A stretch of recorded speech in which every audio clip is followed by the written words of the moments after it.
Diabetes ಇರೋರು ಯಾವ ರೋಟಿ ತಿನ್ಬೇಕು ತುಂಬಾ ಕನ್ಫ್ಯೂಷನ್ನು.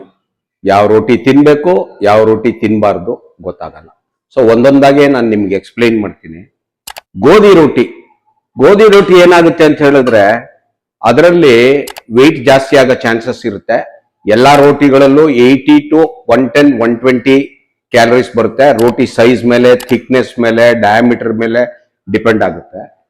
ಗೋಧಿ ರೋಟಿ ನಾನು ಹೇಳ್ದಂಗೆ ವೆಯ್ಟ್ ಜಾಸ್ತಿ ಮಾಡುತ್ತೆ, ಸೊ ಅಷ್ಟು ಒಳ್ಳೇದಲ್ಲ. ನೆಕ್ಸ್ಟ್ ಬಂದು ಬಾಜರಾ ರೋಟಿ. ಇದು ಶೀತಕಾಲದಲ್ಲಿ ಚಳಿಗಾಲದಲ್ಲಿ ತುಂಬಾ ಚೆನ್ನಾಗಿರುತ್ತೆ.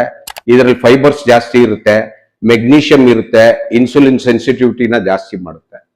ಜೋಳದ ರೋಟಿ, ಜೋಳದ ರೊಟ್ಟಿ ಅಂದ್ರೆ ಅದರಲ್ಲಿ ಏನಾಗುತ್ತೆ, ಫೈಬರ್ ಜಾಸ್ತಿ ಇರುತ್ತೆ, ಕ್ಯಾಲರೀಸ್ ಎಲ್ಲ ನಾ ಹೇಳ್ದಂಗೆ ಎಲ್ಲ ಆಲ್ಮೋಸ್ಟ್ ಒಂದೇನೆ. ಸೊ ಅದು ಡಯಾಬಿಟಿಸ್ಗೆ ತುಂಬಾ ಒಳ್ಳೇದು. ಮುಸ್ಕಿನ್ ಜೋಳದ ರೊಟ್ಟಿ, ಇದು ನಮ್ಮ ಇಮ್ಯುನಿಟಿನ ಜಾಸ್ತಿ ಮಾಡುತ್ತೆ, ಬಟ್ ಕ್ಯಾಲರೀಸ್ ನ ಸಹ ಜಾಸ್ತಿ ಮಾಡೋ ಚಾನ್ಸಸ್ ಇರುತ್ತೆ. ನಮ್ಗೇನಾದ್ರೂ ಮಸಲ್ ಬಿಲ್ಡ್ ಮಾಡ್ಬೇಕು ಅಂತಿದ್ರೆ ನಾವು ಬೇಸನ್ ರೋಟಿ ಅಥವಾ ಬೇಸನ್ ಚೀಲ ಮಾಡ್ಬೋದು, ಅಂದ್ರೆ ಕಡಲೆ ಹಿಟ್ಟಿನ ರೋಟಿ. ಸೊ ಅದು ತುಂಬಾ ಚೆನ್ನಾಗಿರುತ್ತೆ, ಅದರಲ್ಲಿ ಪ್ರೋಟೀನ್ ಅಂಶ ಜಾಸ್ತಿ ಇರುತ್ತೆ. ನಾವು ಸಾಮಾನ್ಯವಾಗಿ ಯೂಸ್ ಮಾಡುವಂತ ರಾಗಿ ರೊಟ್ಟಿ, ಇದರಲ್ಲಿ ಕ್ಯಾಲ್ಸಿಯಂ ಜಾಸ್ತಿ ಇರುತ್ತೆ, ಅದನ್ನ ಯೂಸ್ ಮಾಡಬಹುದು. ಅಕ್ಕಿ ರೊಟ್ಟಿ ತುಂಬಾ ಹೈ ಗ್ಲೈಸಿಮಿಕ್ ಇಂಡೆಕ್ಸ್, ಹಾಗಾಗಿ ಅಕ್ಕಿ ರೊಟ್ಟಿನ ಸ್ವಲ್ಪ ಮಿತವಾಗಿ ಯೂಸ್ ಮಾಡಬೇಕು ಅಥವಾ ಅವಾಯ್ಡ್ ಮಾಡಿದ್ರು ಸಹ ಒಳ್ಳೇದು. ಮತ್ತೆ ರೋಟಿನ ನಮ್ಮ ಹಿರಿಯರು ಏನ್ ಮಾಡಿದ್ರೆ ತರ್ತರಾವರಿ ಮಿಕ್ಸ್ ಮಾಡಿ ಗ್ಲೈಸಿಮಿಕ್ ಇಂಡೆಕ್ಸ್ ನ ತಾವೇ ಕಮ್ಮಿ ಮಾಡ್ಕೊಂಡಿದ್ದಾರೆ. ಹೇಗೆ ಅಂದ್ರೆ ಪಾಲಕ್ ರೋಟಿ ಮಾಡ್ತಾರೆ, ಬೀಟ್ರೂಟ್ ರೋಟಿ ಮಾಡ್ತಾರೆ, ಮೇಥಿ ರೋಟಿ ಮಾಡ್ತಾರೆ, ಆಮೇಲೆ ಪನ್ನೀರ್ ರೋಟಿ ಮಾಡ್ತಾರೆ. ಸೊ ಅದನ್ನ ಪೇರ್ ಮಾಡ್ತಾರೆ ಪ್ರೋಟೀನ್ ಜೊತೆ.